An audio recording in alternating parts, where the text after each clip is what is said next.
Hello everyone, আসসালামু আলাইকুম। কেমন আছেন সবাই? আজকের এই ব্লগটি যেখান থেকেই দেখছেন তাদের সবার জন্য রইল অনেক অনেক শুভকামনা।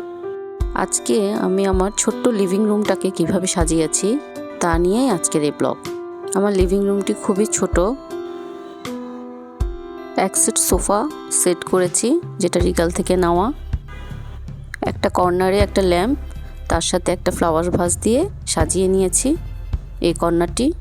কুশনগুলো সোফা সেটের সাথেই ছিল, তার সাথে আমি শুধু ফ্লাওয়ার কুশন এক্সট্রা অ্যাড করব যাতে দেখতে একটু ভালো লাগে।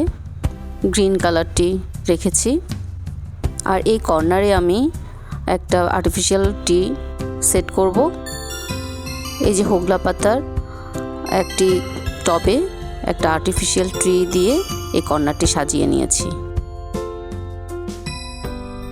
আর এই টেবিলটাতে কিছু অরিজিনাল মানি প্ল্যান্ট বাগানবিলাস ফ্লাওয়ার দিয়ে সাজিয়ে নিয়েছি।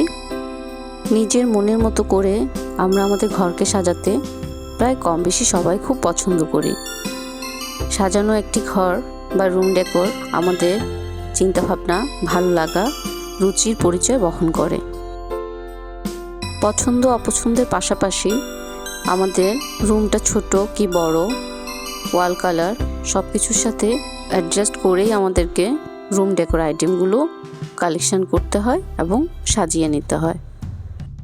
ছোট ঘরে বাহুল্যতা বর্জন করাই শ্রেয়। আমি যতটা পেরেছি আমার রুমটাকে হালকা অল্প ফার্নিচারে সাজিয়ে নেওয়ার চেষ্টা করেছি। আর কিছু ওয়াল হ্যাঙ্গিং ডেকোর দিয়ে ওয়ালগুলোকে সাজিয়ে নিয়েছি।